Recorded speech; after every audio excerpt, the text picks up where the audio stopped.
Number 1, કોઈની મજબૂરીનો ક્યારેય પણ મજાક ના બનાવતા દોસ્તો, કેમ કે જિંદગી જો આપી શકે છે તો છીનવી પણ શકે છે.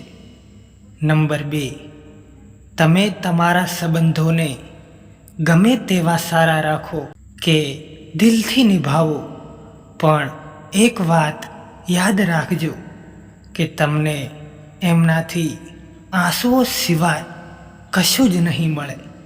નંબર 3, તમે તમારા જીવનમાં કેટલા પણ પાઠ કેમ ન ભણી લો, પણ એ યાદ રહે કે ના રહે, પણ જે લોકોએ તમારા ખરાબ સમયમાં તમારો સાથ ના આપ્યો હોય, તમારો મજાક બનાવ્યો હોય, તેવા લોકો જીવનની છેલ્લી ઘડી સુધી નથી ભૂલાતા. નંબર 4, રોવાથી માણસ નબળો પડી જાય છે એ વાત સાવ ખોટી છે, પણ રોઈ રોઈને તૂટી ગયેલો માણસ સૌથી વધારે મજબૂત બને છે.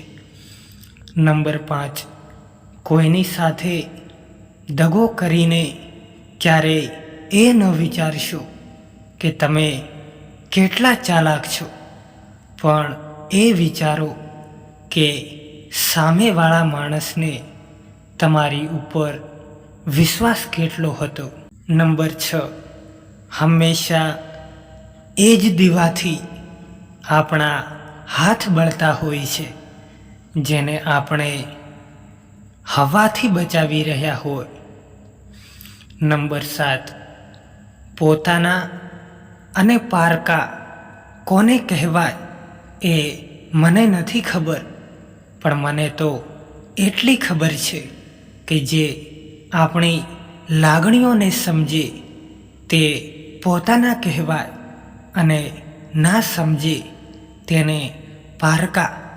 જે દૂર રહીને પણ પાસે હોય એ પોતાના, અને જે પાસે રહીને પણ દૂર હોય એ પારકા. નંબર 8, જીવનમાં હંમેશા એ લોકોથી દૂર રહેજો જે તમારામાં એ ખામીઓ કાઢે જે તમારામાં છે જ નહીં. નંબર 9, તમારી ભૂલને ભૂલ ના માનવી એ એક બીજી ભૂલ છે. જે લોકો પોતાની ભૂલને નથી માનતા એ તમને પોતાના શું માનવાના. નંબર 10, આજકાલ લોકોનો વ્યવહાર પણ હાથીના દાંત જેવો થઈ ગયો છે. ખાવાના પણ બીજા અને દેખાડવાના પણ બીજા. ભરોસો રાખજો, જ્યારે આપણે કોઈના માટે સારું કરી રહ્યા હોઈએ છીએ ત્યારે આપણા માટે પણ કંઈક ને કંઈક સારું જરૂરથી થતું હોય છે. જો માણસ કંઈક શીખવા માગે તો તેની દરેક ભૂલ કંઈક ને કંઈક શીખાવી જાય છે. જે બદલી શકાય તેને બદલો, જે ના બદલી શકાય તેનાથી દૂર થઈ જાઓ, પણ પોતાને ખુશ રાખો. જીભ અને શબ્દો બધાની પાસે હોય છે, પણ જે પોતાના માટે જીવે છે તે કહી જાય છે, અને જે પોતાનાઓ માટે જીવે છે તે સહન કરી લે છે. ગુસ્સો એક એવી આગ છે જે બીજા લોકોનું નુકસાન કરે કે ન કરે પણ પોતાનું નુકસાન જરૂર કરે છે.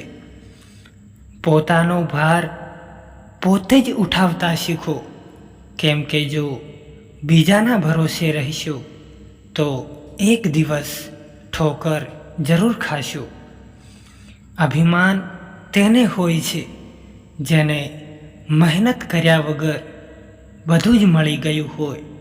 મહેનતથી સુખ મેળવવાવાળો માણસ બીજાની મહેનતનું પણ સન્માન કરે છે. કોઈનું સારું ના કરી શકો તો કોઈનું ખોટું પણ ના કરશો, કેમ કે દુનિયા કમજોર હશે પણ દુનિયા બનાવવાવાળો નહીં. જીવનમાં ઠોકરો ખાવી પણ જરૂરી હોય છે, કેમ કે ચાલતા તો મા બાપ શીખવાડે છે પણ સંભાળતા પોતે જ શીખવું પડે છે.